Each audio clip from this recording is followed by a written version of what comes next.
Om Swastiastu, Pak Edi dan teman-teman semuanya.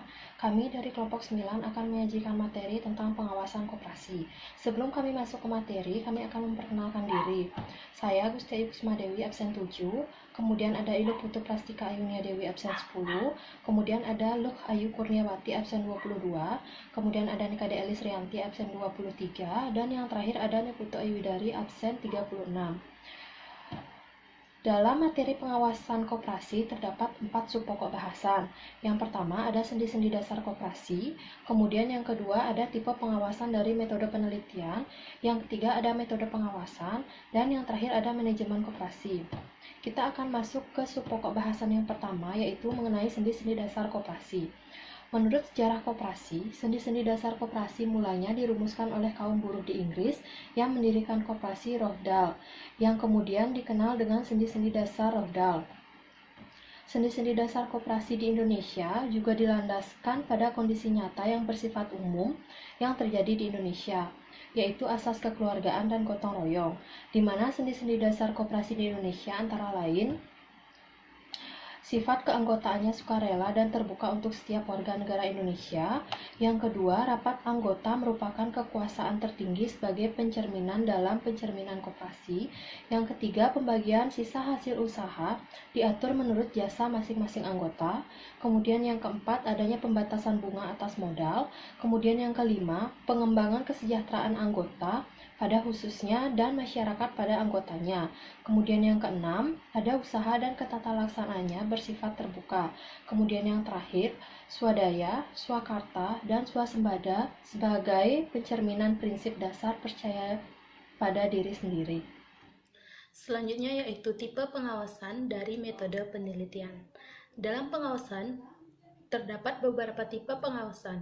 Fungsi pengawasan dapat dibagi dalam 3 macam tipe atas dasar fokus aktivitas pengawasan. Antara lain, yang pertama yaitu pengawasan pendahuluan, yang kedua yaitu pengawasan pada saat kerja berlangsung, yang ketiga yaitu pengawasan feedback. Yang pertama yaitu pengawasan pendahuluan. Prosedur-prosedur pengawasan pendahuluan mencakup semua upaya manajerial guna memperbesar kemungkinan bahwa hasil-hasil aktual akan berdekatan hasilnya dibandingkan dengan hasil-hasil yang direncanakan. Dipandang dari sudut perspektif demikian, maka kebijaksanaan merupakan pedoman-pedoman untuk tindakan masa mendatang. Tetapi, walaupun demikian, penting untuk membedakan tindakan menyusun kebijaksanaan dan tindakan mengimplementasikannya. Merumuskan kebijakan-kebijakan termasuk dalam fungsi perencanaan, sedangkan tindakan mengimplementasi kebijaksanaan merupakan bagian dari fungsi pengawasan. Pengawasan pendahuluan meliputi yang pertama pengawasan pendahuluan sumber daya manusia, yang kedua pengawasan pendahuluan bahan-bahan, yang ketiga pengawasan pendahuluan modal, yang keempat yaitu pengawasan pendahuluan sumber-sumber daya finansial. Yang kedua yaitu pengawasan pada waktu kerja berlangsung, yang terdiri dari tindakan-tindakan para supervisor yang mengarahkan pekerjaan para bawahan mereka.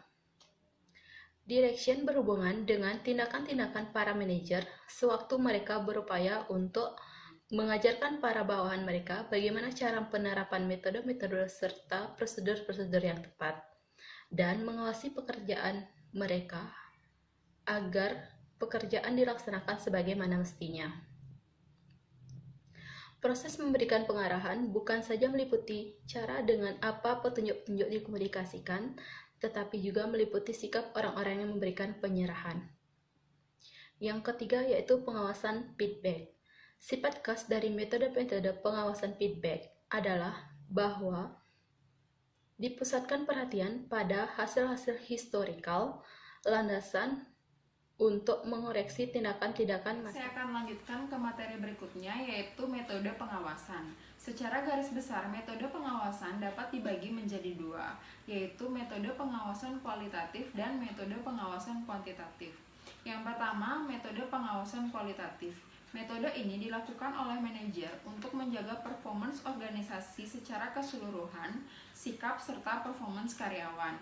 Kemudian yang kedua, metode pengawasan kuantitatif.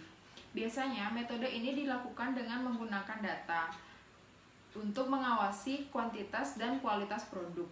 Ada beberapa cara yang dapat digunakan untuk mengadakan pengawasan kuantitatif, antara lain dengan menggunakan anggaran, mengadakan auditing, analisis break-even point, dan analisis rasio keuangan.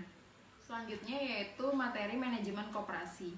Manajemen adalah proses perencanaan, pengorganisasian, pengarahan, pengawasan usaha-usaha para anggota organisasi, dan penggunaan sumber daya organisasi lainnya agar mencapai tujuan organisasi yang telah ditetapkan. Koperasi seperti halnya organisasi yang lain membutuhkan manajemen yang baik agar tujuan koperasi tersebut tercapai secara efisien. Hal yang membedakan manajemen koperasi dengan manajemen umum yaitu terletak pada unsur-unsur manajemen koperasi, yaitu ada rapat anggota, pengurus, dan pengawas. Baik, untuk materi berikutnya yaitu ada anggota, pengurus, dan juga pengawas. Nah, di dalam anggota, pengurus, dan juga pengawas, adapun rincian tugasnya yang dapat diperinci adalah sebagai berikut. Di antara yang pertamanya yaitu ada rapat anggota bertugas untuk menetapkan anggaran dasar, membuat kebijaksanaan umum, mengangkat ataupun dapat memberhentikan pengurus dan pengawas. Dan yang kedua, pengurus koperasi bertugas memimpin koperasi dan usaha koperasi. Dan yang ketiga, pengawas tugasnya mengawasi dari jalannya koperasi tersebut. Untuk koperasi yang unit usahanya banyak dan luas, pengurus dimungkinkan untuk mengangkat manajer dan karyawan. Manajer atau karyawan tidak harus anggota koperasi, dan sebaiknya memang diambil dari luar koperasi supaya pengawasannya itu menjadi lebih mudah. Mengapa demikian? Karena mereka bekerja karena ditugasi oleh pengurus, maka mereka juga bertanggung jawab kepada pengurus. Jadi untuk intinya, sebaiknya manajer atau karyawan itu diambil dari luar koperasi agar mempermudah yang namanya pengawasan dalam koperasi tersebut. Baik, selanjutnya ada proses perencanaan. Itu dibagi menjadi 3. Yang pertama ada perencanaan dalam koperasi, yang kedua ada struktur organisasi dalam koperasi, dan yang terakhir ada pengarahan. Untuk perencanaan dalam koperasi itu dibagi menjadi 3. Yang pertama ada organisasi koperasi sama dengan organisasi lainnya.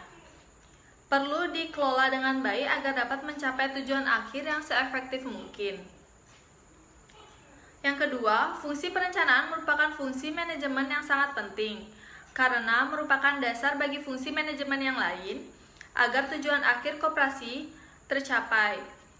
Koperasi harus membuat rencana, yaitu menentukan tujuan organisasi, mengajukan beberapa alternatif cara mencapai tujuan. Yang ketiga, tipe rencana yang tepat diambil dalam koperasi dapat bermacam-macam, tergantung pada jangka waktu dan jenjang atau tingkat manajemen. Yang kedua, itu ada struktur organisasi dalam koperasi. Sebagai pengelola koperasi, pengurus menghadapi berbagai macam masalah yang harus diselesaikan. Seorang pengurus harus diangkat oleh dan dari anggota. Pengurus perlu mengangkat karyawan yang bertugas membantunya dalam mengelola koperasi agar pekerjaan koperasi dapat diselesaikan dengan baik. Dengan masuknya berbagai pihak yang ikut membantu mengurus pengelola usaha koperasi, semakin kompleks pula struktur organisasi tersebut. Pemilihan bentuk struktur organisasi koperasi harus disesuaikan dengan macam usaha, volume usaha, maupun luas pasar dari produk yang dihasilkan. Yang terakhir saya akan menjelaskan tentang pengarahan. Pengarahan merupakan fungsi manajemen yang sangat penting sebab masing-masing orang yang bekerja dalam suatu organisasi mempunyai kepentingan yang berbeda-beda. Pemimpin perusahaan harus dapat mengarahkan untuk mencapai tujuan perusahaan. Tugas pemimpin perusahaan adalah memotivasi karyawannya agar mereka menggunakan seluruh potensi yang ada dalam diri mereka untuk mencapai hasil yang sebaik-baiknya.